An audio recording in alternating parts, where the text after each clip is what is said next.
बोलो गणेश जी महाराज की जय। एक ब्राह्मण था, रोज सवेरे उठकर गंगा जी नहाने जाया करता। आकर गणेश जी की पूजा करता। उसकी औरत को पूजा अच्छी नहीं लगती थी। वह हर रोज ब्राह्मण को कहती, सुबह ही पूजा लेकर बैठ जाते हो, मैं ना घर का काम काज कर पाती हूँ ना झाड़ू बुहारी करूँ। ब्राह्मण उसकी बात नहीं सुनता। एक दिन ब्राह्मण गंगा जी नहाने चला गया तो पीछे से ब्राह्मणी ने गणेश जी की मूर्ति को छुपा दिया। ब्राह्मण ने आकर पूछा तो गणेश जी की मूर्ति कहाँ गई? ब्राह्मणी ने कहा, मुझे नहीं मालूम। ब्राह्मण ने खाना पीना छोड़ दिया। कहा, मैं तो पूजा न करके ही खाना खाऊंगा। ब्राह्मणी ने बहुत समझाया कि खाना खा लो, पर ब्राह्मण ने खाना नहीं खाया, रोने लग गया। दोनों को लड़ते लड़ते देख गणेश जी की मूर्ति हंसने लगी। तो गणेश जी ने ब्राह्मणी को गुस्से में आकर कहा, गणेश जी की मूर्ति वहां पड़ी है। उसने ब्राह्मण ने गणेश जी की पूजा करी। मूर्ति ने कहा, मेरी सेवा करते करते बहुत दिन हो गए, कुछ मांग लो। ब्राह्मण ने कहा, अन्न मांगू, धन मांगू, दुनिया में जितना सुख है सब मांगू। गणेश जी ने ब्राह्मण को सारा सुख अन्न धन दे दिया। ब्राह्मण मूर्ति को घर मंदिर में रखकर पूजा करने लगा। ब्राह्मणी ने इतना धन मिलने से उसकी पूजा करने की श्रद्धा हो गई। फिर ब्राह्मण को बोली, अब मूर्ति घर ले आओ। खूब प्रेम से पूजा पाठ करने लगी। गणेश जी महाराज जैसे ब्राह्मण को सुख दिया, वैसे कहते सुनते हमारे और हमारे परिवार में से एक लड़की कहती, पिताजी मैं तेरे साथ चलूंगी। ब्राह्मण सूखने लगा। ब्राह्मणी बोली, क्यों सूखते जाओ? ब्राह्मण बोला, पीपल में से लड़की कहती है, पिताजी मैं तेरे साथ चलूंगी। बोली, कल ले आना, जहाँ 6 खाएंगी वहां 7वीं भी खा लेगी। दूसरे दिन ले आया। उस दिन आटा मांगने गया तो थैली भर भर के मिला। आटा छानने लगी। बोली, माँ मैं छानूंगी ना, पावनी बेटी धोली हो जाएगी ना, मैं तो छानूंगी। उसने छाना, परात भर गई, खाना बनाने में लगी। तब मैं भी बोली, माँ मैं बनाऊंगी। माँ बोली, ना बेटा तेरी उंगली चल जाएगी। ना माँ मैं ही बनाऊंगी। रसोई में 36 प्रकार के भोजन बनाए, सबने पेट भर भर के खिलाया। दूसरे दिन और दिन भूखे रहते थे, उस दिन पेट भर के खाया। अब थोड़ी देर बाद उनका भाई आया, बोला, जीजी मुझे भूख लग गया, रोटी खाऊंगा। बहन सोच में पड़ गई, सबने खा लिया, कहाँ से खिलाऊंगी? बेटी बोली, माँ क्या बात है, तेरा मामा है रोटी खाएगा। रसोई में गया, 36 प्रकार के भोजन बनाए, लाकर मामा को जिमा दिया। जीजी ऐसा भोजन मैंने कभी ना खाया जैसा आज खाया। भाई तेरी पावनी भांजी आई, उसने बनाया था। मामा खाकर चला गया। शाम हुई और बोली, माँ चौकी पर दीवा जलाकर बैठा दो, मैं कोठी में सोऊंगी। ना बेटी तू डर जाएगी ना, मैं तो कोठे में ही सोऊंगी। कोठे में सो गई। आधी रात को उठी, चारों तरफ आँख फिराई, धनी धन हो गया, जाने लगी। बाहर बूढ़ा ब्राह्मण सो रहा था। बेटी तू कहाँ चली? माँ वह बोली, मैं तो लक्ष्मी माता हूँ, इसके घर 6 बेटी थी, दरिद्र दूर करने जा रही, तेरा ने करवाया, तू भी करा ले। उसके घर में चारों तरफ आँख फिराई, धनी धन हो गया। सवेरे उठकर ढूंढने लगे, पावनी बेटी कहाँ गई? ब्राह्मण बोला, वह तो लक्ष्मी माता थी, तेरे साथ साथ मेरा भी दिल दर्द दूर करी है लक्ष्मी माता। जैसे उसके दिल दर्द दूर करे, वैसे कहते सुनते सबके करना, और हमें और हमारे परिवार के सबके करना।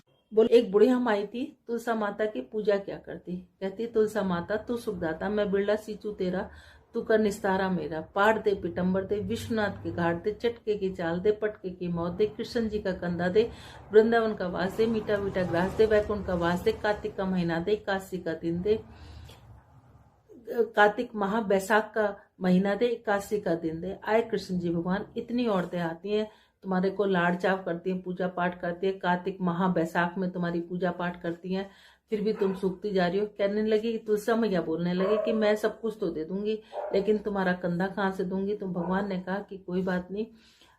उन्होंने एक घंटी दे दी कि इसे बजा देना, मैं चलाऊंगा। एक दिन उसने सोचा, घंटी बजा के देखो तो सही, कहीं आते क्या नहीं आते कृष्ण जी भगवान। उन्होंने घंटी बजाई, आए कृष्ण जी भगवान, क्या बात है? कि कुछ नहीं, कि कुछ तो बात है, कि ऐसे ऐसे वो तुम्हारा कंधा मांगती है। कहने लगे कि ठीक है। अब एक दिन बुढ़िया माई तुलसा माता ने घंटी बजाई, सोचने लगी देखो कृष्ण जी भगवान आते कि नहीं आते। उन्होंने घंटी बजाई, कृष्ण जी भगवान आ गए। कहने लगी, क्या बुढ़िया माई मर गई? कि नहीं, मैं तो इसलिए आई हूँ कि तुम आते कि नहीं आते, मैंने घंटी इसलिए बजाई थी। एक दिन बुढ़िया माई सचमुच मर गई, किसी के उठाए से न उठती। सब कहने लगे सवेरे उठ कर, जिन क्या पाप घाट की माला फेरती थी जो इतनी भारी होगी, किसी के उठाए से न उठती। आए कृष्ण जी भगवान, देखो तो सही दुनिया में क्या डंडोल है कि एक बुढ़िया माई मरी पड़ी है। वो कहने लगे मैं भी देख लूं। सबने कहा, इतने बड़े बड़े योद्धाओं से तो उठे नहीं, तुम जैसे बालक से क्या उठेगी? एक कहने लगा, इसे भी अपने मन की करने दे। कहने लगी कि अच्छा। वो जाके कहने लगे, कृष्ण जी भगवान ने उसके कान में कहा, बुढ़िया माई मैं आ गया। कहने लगी, ऐसे नहीं, मोर मुकुट पीताम्बर पहने, हाथ में मुरली बजाते, सबके सामने दर्शन दो। उन्होंने मोर मुकुट पीताम्बर पहने, हाथ में मुरली बजाते, सबके सामने दर्शन दिए। जैसे तुलसा मैया, कृष्ण जी भगवान तुमने उनको दर्शन दिए, वैसे कहते सुनते हमारे और हमारे परिवार को सबको देना था। की जय। गंगा जमुना माई की जय। ठीक। एक बार गंगा जमुना किसान के खेत से जा रही थी, तो जमुना माई ने 12 दाने तोड़े। तो गंगा माई कहने लगी तूने तो 12 दाने तोड़े, तो ये तो चोरी का पछावन लग गया। वो कहने लगी कि कैसे उतरेगा, तू सेठ के यहाँ 12 वर्ष नौकरी कर ले। उसने सेठ के यहाँ 12 वर्ष नौकरी कर ली। अब उसने सेठ से जाके कहा कि मैं तेरे घर 12 वर्ष नौकरी करूंगी, लेकिन बर्तन नहीं मांजूंगी, झाड़ू नहीं लगाऊंगी, दिया नहीं चासूंगी। उसने कहा बहुत काम करने वाली है, जरा जो काम दिल करे वो काम कर ले। और जमुना माई वहां रहकर काम करने लगी। 12 वर्ष बाद आया गंगा का नहान, गंगा का मेला लगा बड़ा। तो वहां जाके सेठ सेठानी गंगा नहाने जाने लगे। तो वो कहने लगे कि तुम भी चलो, कि नहीं, कि मैं नहीं जाऊंगी। कि उन्होंने कहा कि मेरा ये सोने का टका मेरी बहन गंगा को दे देना। अब किसान वहां जाके नहाए धोए और जाके उन्होंने आवाज लगाई, हे गंगा माई तेरी बहन जमुना ने सोने का टका दिया है, गोरी गोरी भैया हरी हरी चूड़ियां पहने, 2 हाथ निकले। उन्होंने कहा उसका कहना 12 वर्ष पूरे हो गए। उन्होंने जाकर कहा कि ये 12 वर्ष पूरे हो गए। तो कहने लगे कि ठीक है। अब उसने आके कहा गंगा जी से आके सेठ सेठानी ने कहा कि तुम्हारे 12 वर्ष पूरे हो गए। वो सहजधारा भर के बह निकली। सेठ सेठानी बड़ा दुख मनाने लगे, औंधे पड़ गए कि हमसे तो बड़ा दोष लग गया हमें तो, क्योंकि हमने जमुना माई से काम कराया। अब गंगा माई ने पूछा कि तूने कुछ कह के आई है, धीरज बंधा के आई? न मैं उन्हें कुछ कह के आई, न धीरज बंधा के आई। जाओ उन्हें कह के आना, धीरज बंधाना, कहना तुम्हारा कोई दोष नहीं है, 7 जन्म 7 पीढ़ी तुम्हारे घर में अन्नपूर्णा लक्ष्मी सरस्वती का वास होगा। जैसे गंगा जमुना मैया तुमने उनको दिया, वैसे कहते सुनते हमें और हमारे परिवार को सबको देना। बोलो गंगा माई की। शनि महाराज की जय। एक ब्राह्मण पूजा पाठ करने जाते, रास्ते में शनिचर महाराज मिले। ब्राह्मण बोला शनि महाराज कहाँ जा रहे हो? शनिचर बोला राजा के यहाँ लगने जा रहा हूँ। ब्राह्मण बोला राजा के लगेगा, शादी प्रजा दुखी होगी, इसलिए मेरे लग जाए। शनि महाराज बोले कितने साल लगूंगा? ब्राह्मण बोला 7 साल की ना उठी जाए, 5 साल की ना उठी जाए, 2.5 साल की ना उठी जाए, 1.25 साल की ना उठी जाए। जब ब्राह्मण ने 1.25 पैर की उनकी शनि महाराज की दशा उठ ली और नदी के किनारे जाकर बैठ गया, आसन बिछाकर पाठ करने लगा। नदी में 2 मतीरे बह जाए तो उसे निकालकर घोड़े के नीचे रख लिए। वह मतीरे राजा के लड़के का सिर बन गए। उसके पास जाकर शनि महाराज आए, आकर बोले कि ब्राह्मण राजा के लड़के का सिर काट कर रख लिए है। तो ब्राह्मण ने कहा किसी से मत कहना, मेरे को शनि की दशा लगी। शनि ने 1 से कई 2 से कई सारी नगरी में फैल गई। राजा बोला ब्राह्मण को सूली पर चढ़ा दो। सोने की गड़वाई वो टूट गई, चांदी की गड़वाई वो टूट गई, तांबे की गड़वाई वो टूट गई, लोहे की गड़वाई वो टूट गई। जब और जो गड़वाए वही टूट जाए। इतनी देर में 1.25 पैर बीत गया। राजा के लड़के खेलते खेलते आ गए। रानी बोली महाराज ब्राह्मण को सूली पर तो न चढ़ा दिया, जाकर देखो तो सही हमारा पाप कैसे उतरेगा।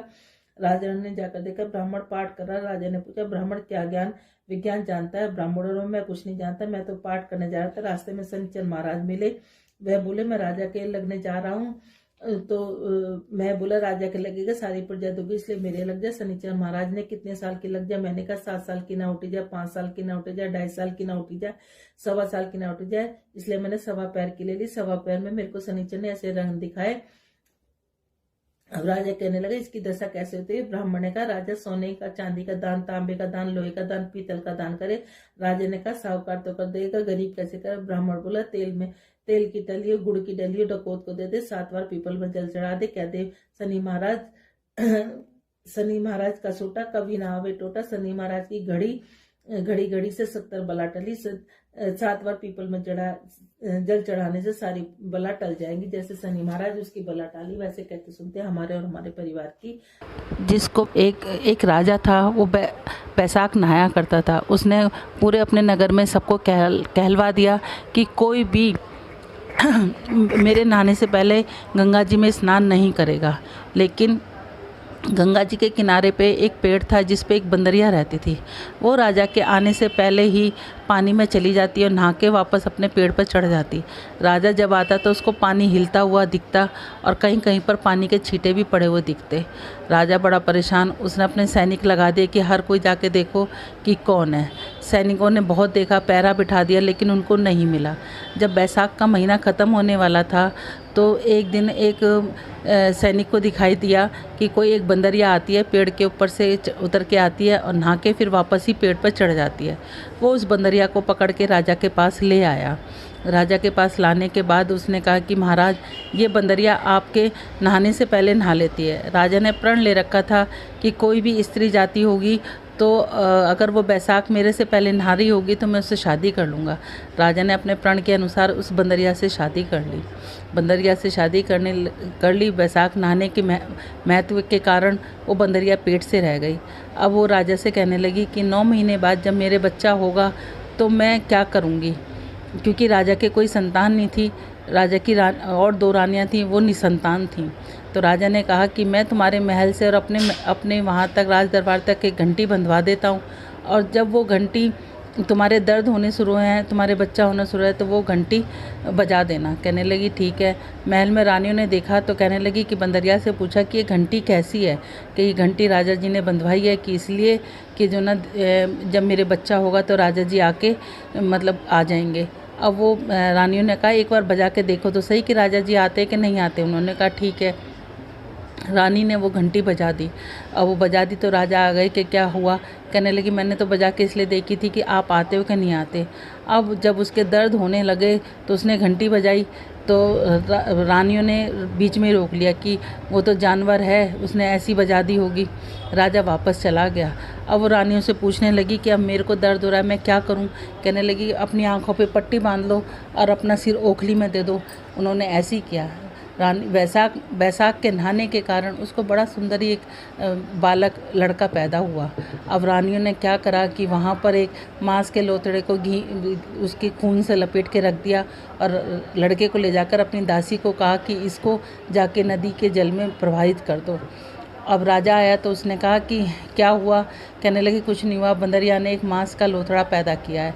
राजा कहने लगा कि जब मेरी रानियों के नहीं हुआ तो बंदरिया के कहाँ से होगा। उधर जो दासी थी वो उसको फेंकने के लिए गई, लेकिन वो बालक इतना सुंदर था कि उससे फेंका नहीं गया। वहाँ पर कोई कुम्हार मिट्टी खोद रखी थी, उसके वहाँ पर रखाई। कुम्हार कुम्हारी आई, उनके कोई वो भी नहीं संतान थी। उस बालक को देख कर उसका लालन पालन करने लगी। लेकिन बैसाख के महीने और विष्णु भगवान की कृपा से उसको अपना सब कुछ याद था कि मैं एक बंदरिया के पैदा हुआ। उसको थोड़ा थोड़ा स्मरण अपने आप ही सपने में आने लग गया था। एक बार उसने अपनी माँ से कहा कि माँ मेरे को भी हाथी घोड़े बना दो। कहने लगी ठीक है। उसने हाथी घोड़े बना के और वो पनघट पर जाकर बैठ गया जहाँ पर रानी की दासियाँ पानी भरने आती थी। कहते थे मेरे मिट्टी के हाथी घोड़े पानी पी लो। अब रानी की दासियाँ हंसने लगी, कहने लगे कहीं मिट्टी के हाथी घोड़े भी पानी पीते हैं। अब उसने कहा कि कहीं बंदरिया भी मांस का लोथड़ा देती हैं। तो अब वो समझ गई। उन्होंने रानी से जाके कहा। रानी ने उनके लिए उसके लड्डू बनवाए, जहर के लड्डू बनवाए। लेकिन विष्णु भगवान की कृपा से वो जहर के लड्डू उसके गोंदगिरी के लड्डू बन गए। अब वो कहने लगा कि माँ मुझे 108 घड़े बना के दे दो और 108 गोलियाँ दे दो। उन्होंने उसको 108 घड़े बना के दिए, 108 गोलियाँ दी। अब वो उनको ले जाके वहाँ बैठ गया और वहाँ पर गणगौर पूजने के लिए कुछ लड़कियाँ मिट्टी लेने के लिए आईं। बहुत तेज़ धूप हो रही थी तो उसकी वजह से उन्हें प्यास लगी। उन्होंने कहा हमें पानी पिला दो। वो आग जलाकर बैठ गया। कहने लगा कि मैं पानी पिलाऊंगा, पहले एक एक गोली खाओ और इस आग के चारों तरफ चक्कर लगाओ। कुछ ने कहा हम तो नहीं खाते, हम तो नहीं करते। कुछ कहने लगी गोली खाने में चक्कर लगाने में क्या जाता है। उन्होंने गोली खाई, चक्कर लगाए। तो जिन्होंने लगाए वो घर जाकर वो किसी को उल्टी होने लग गई, किसी को रोटी से जीना करे। अब उनके लड़कियों के माँ बाप ने उनकी शादी निकाली तो पंडितों ने कहा कि उनकी शादी तो हो चुकी है। उन्होंने कहा नहीं। इसके बाद क्या नाम है, अब लड़कियों से पूछा गया तो लड़कियों ने कहा कि ऐसे ऐसे कुम्हार के लड़के ने हमें गोली दी और आग के चारों तरफ चक्कर काटे, हमने ऐसे ही किया तो उसके कारण हमारा जब से ऐसे हाल होने लग गया। अब वो सारे सेठ अपने लड़कियों को लेके उसकी माँ कुम्हार के घर आया और कहने लगे कि जो ना अब आप ऐसा करो कि इन्हें अपनी बहू बना लो। कहने लगी कि अच्छा। अब उसने कुम्हार ने कहा कि हम गरीब आदमी हैं। उन्होंने कहने लगे नहीं, हम अब ये लड़कियां तुम्हारे घर की बहू बनेंगी। अब उन्होंने उनको बहुत सारा धन दिया और उन लड़कियों के साथ शादी कर दी। इस तरीके से उसके 108 बहुएँ आ गई। अब उसने 108 कमरे बनवाए, सब रहने लगे। 9 महीने के बाद उसके 108 पोते हो गए। उसने कहा कि हमें इतना धन मिल गया माँ तेरे घर। राजकुमार कहने लगा हमें इतना धन मिल गया और माँ तेरे घर 108 बेटे हुए, तो ऐसे कर कि तू पूरे नगर में इस राजा के घर पे खाने के लिए भिजवा। उसने कहा ठीक है। राजा के घर पे न्योता भेजा, पूरे नगर में राजा भी आया। अब वो राजा बंदरिया को नहीं लेके आया तो उसने कहा कि आप बंदरिया को क्यों नहीं लेके आए। उसने बीचों बीच सोने का एक सिंहासन बनवा कर उसमें गलीचा बिछवा दिया। मखमल के गलीचे बिछवा दिए। उसने कहा कि चलो बंदरिया को बुलवा लो। उन्होंने बंदरिया को बुलवा लिया। उसको बीच में बिठाकर उसने अपनी सब बहुओं को हाथों में मोहर दे के कहा कि ये मेरी जन्म देने वाली माँ है, आप सब जाओ इसको पोते दो और इनसे मोहर दो और इनको आशीर्वाद लो। अब रानियाँ समझ गई कि ये रानी रूठ रूठ के जाने लगी कि हमसे ज़्यादा ये बंदरिया की आओ भगत क्यों कर रहा है।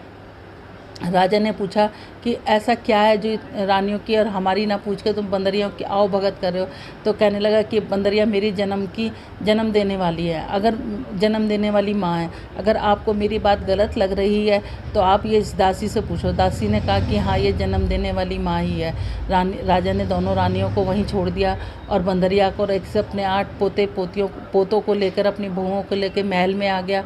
महल में आके उसने 108 महल बनवा दिए। उसके बाद वो कुम्हार के पास गया, कहने लगा कि आप चाहो तो महल में आके रह सकते हो, आप यहीं रह सकते हो। उन्हें बहुत सा धन दिया।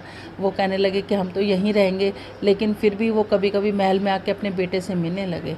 कहते हैं बैसाख के महीने में इस कहानी को नित्य नेम सुनने से सभी की मनोरथ पूर्ण हो जाती हैं। जिनके घर बेटा ना हो बेटा हो जाता है। इस कहानी को ज़रूर सुनना चाहिए। जैसे बंदरिया के भगवान ने बैसाख नहाने का उसको इतना फल दिया, वैसे कहते सुनते हमें और हमारे परिवार को, जो भी सुन रहा हो उसको सबको देना। बोलो विष्णु भगवान की जय। श्रीमन नारायण नारायण नारायण लक्ष्मी नारायण नारायण नारायण तुलसी नारायण नारायण नारायण। श्रीमन 26वां अध्याय। बोलो बैसाख महात्म की जय। श्रीमन नारायण नारायण नारायण लक्ष्मी नारायण नारायण नारायण तुलसी नारायण नारायण नारायण श्रीमन नारायण नारायण नारायण। व्याघ्र मुनि कोटर के सर्प को देखकर आश्चर्यचकित हो गया। उसकी आत्मा ने प्रश्न किया, क्या तुम हमें बतलाओगे कि किस प्रकार तुमने सर्प योनि पाई और अचानक मुक्ति हो गई। आत्मा बोली, हे मुनीश्वर, 84 लाख योनि पूर्व प्रसिद्ध तथा तेजस्वी कुसिद मुनि का एक मात्र पुत्र था। मेरा नाम रोचन था। बचपन से ही मेरी बुद्धि भ्रष्ट हो गई। मैंने धर्म कर्म शिक्षा से दूर व पाप कर्म में लिप्त होता गया। एक दिवस बैसाख माह में जयंत नाम का विद्वान ब्राह्मण हमारे नगर में आया। उसकी कथा सुनने हजारों स्त्री पुरुष आते, परंतु मैं कथा सुनना तो दूसरे ब्राह्मण का अनादर करता रहता तथा कथा में विघ्न का प्रयत्न करता रहता। मेरी बुद्धि भ्रष्ट हो गई। मुझे 84 लाख योनियों का कष्ट भोगना पड़ा। मेरी यह अंतिम योनि सर्प की थी। मैं वृक्ष के कोटर में बैठा तमाम कथाएं सुन रहा था। मुझे अपने तमाम जन्म स्मरण हो गए तथा उनकी अनुकंपा से मुझे सर्प योनि से मुक्ति मिल गई। क्या आप बैसाख माह का पवित्र जल मेरे निर्जीव सर्प काया या आत्मा पर डाल देंगे। ब्राह्मण ने जल के छींटे मारे। तत्पश्चात मुनि के प्रेम पूर्वक आत्मा से स्पर्श किया। कहा, अब तेरा जन्म दर्पण देश में एक विद्वान ब्राह्मण के घर होगा।